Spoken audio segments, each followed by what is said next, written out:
Half-Life Opposing Force. It's Half-Life, but you play as the opposing force.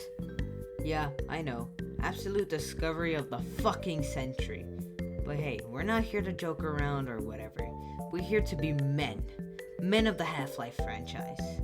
And that's where we have Opposing Force come in. Half-Life Opposing Force is one of the 3 expansion packs of Half-Life, where, like I said before, you play as the people that were trying to kill Gordon Freeman. So, anyways, let's just get started. You probably already know the deal with all that crap.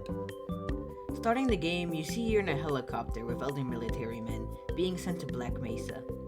However, your orders for whatever reason are being held back until you reach the location. But due to unfortunate events, you crash and never get your orders. Okay, I need to elaborate on some things. First, the military force you're playing as is called the Hazardous Environment Combat Units, or HECU for short. The HECU are being called to Black Mesa to cover up the event of the Resonance Cascade, an incident of some anti-mass machine blowing up with a Zen crystal, and teleporting a bunch of aliens into our world, and all this is due to some man in an HEV suit. You, Adrian Shepard, are one of these HECU members, but of course, due to what happened earlier, you don't know your full mission.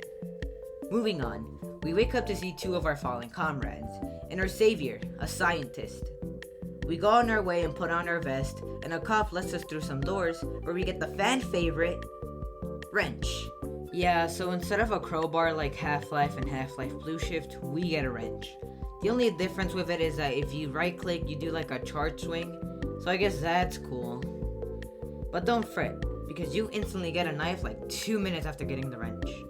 You also have a night vision mode, but it's incredibly bright. Like, oh my days, you better not play this game with your lights off in whatever room you're in, or you will suffer.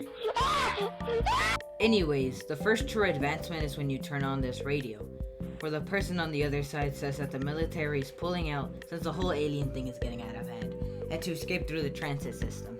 After I went insane by killing some Vortigaunts.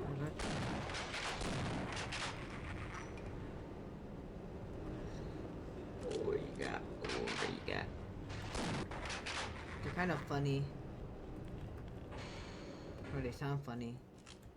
We do some funnies and we see G-Man who opens the door for us. The rest is just doing platforming and puzzles, or, quote-unquote puzzles, to get to the transit system. We get on one of the trains and we find another cop. With this cop, we see a new type of alien teleport in and kill another cop and a scientist. This new type of alien comes from a completely different species called Race X, but more on them later. After that whole fiasco, we nearly escape, but G-Man locks us out. It's the guy from and we are no longer able to escape. After some more walking and passing by large dangerous fans, we finally see a new enemy, named the Gnome. It's like a mixture of the zombie head crab thingies and bull squids. Well, a little later, we see some more aliens of Race X, called pit drones, which are extremely fast and really annoying since they always come in hordes. After rope climbing, we get to actually be with more military men until I just abandon them. Okay, well, if you haven't latched on, there really isn't much going on story-wise, but that's whatever since I can just skip to those parts, which is when we first see the Black Ops. The Black Ops, as of right now in the game, have an unknown mission, but we will shortly find out. This isn't technically the first appearance of the Black Ops, since the assassins in the first game are part of the Black Ops. We also see a PCV recharge unit, which is the best we have. It's chargeable. Look, I don't know. I'm running out of things to say. Help me! After the whole assassin and Black Ops thing, we actually see Gordon Freeman jump into the Zen portal. And I was supposed to go into this portal, but for whatever reason the thing fell down but went back up. It's hard to explain. Just take a look at it yourself. I'm just gonna assume I have to go up here.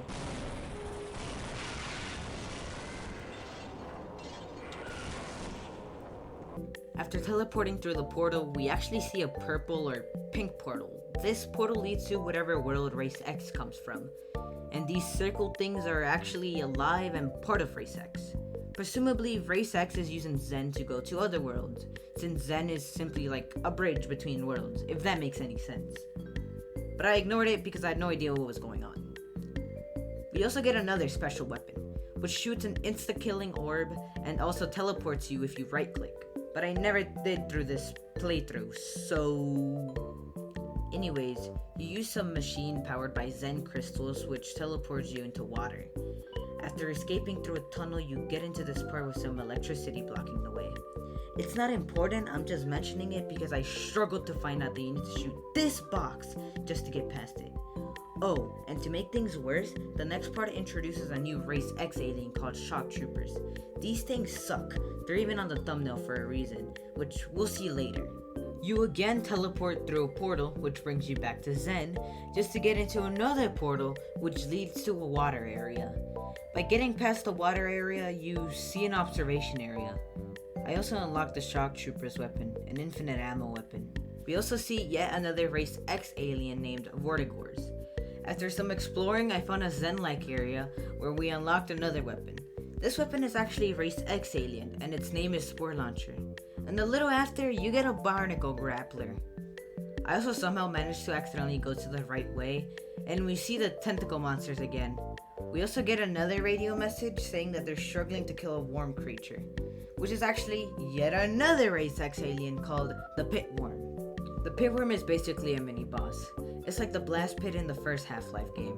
Promptly after defeating the Pitworm, you need to deal with Black Ops, which the devs at Gearbox decided to spam. Oh, and they also spammed the Shock Troopers. Yeah, remember earlier when I said Shock Troopers? These things suck. They're even on the thumbnail for a reason, which we'll see later. This is why they suck. They get extremely spammed, but that's later on. We also get this type of gun. I'm not really sure what it's called since I'm not a gun expert, but I also don't really care. And we also get a sniper rifle. These are two of the strongest guns in the game. Anyways, I did get stuck in this one pit drone section because I didn't know you needed to close the doors and they infinitely spawned. Right after that section, however, is a Voltigor spam section where you're cramped in these tunnels. But hey, at least you get to see their babies. After surface tension but in Half-Life Opposing Force, you get in this section with a Gargantua. But it's kind of lame since he's just stuck there and you blow him up as G-Man watches. After some more of this game's version of surface tension, you get to use a large rocket thing, and after that, there is a helicopter. Sorry if I'm explaining this whole thing badly, it's just that it was not very entertaining for me. We do finally find out the reason the Black Ops came, and it's because they're trying to destroy the whole facility with a nuke, which we do disable but G-Man just begins to activate it again. This is where we enter one of the final sections, which is just Black Ops spam, but we do enter a little room where we can get resources. After this, we enter a purple portal room. Here the final boss of this game comes out, the presumable Race X overlord, the Gene Worm.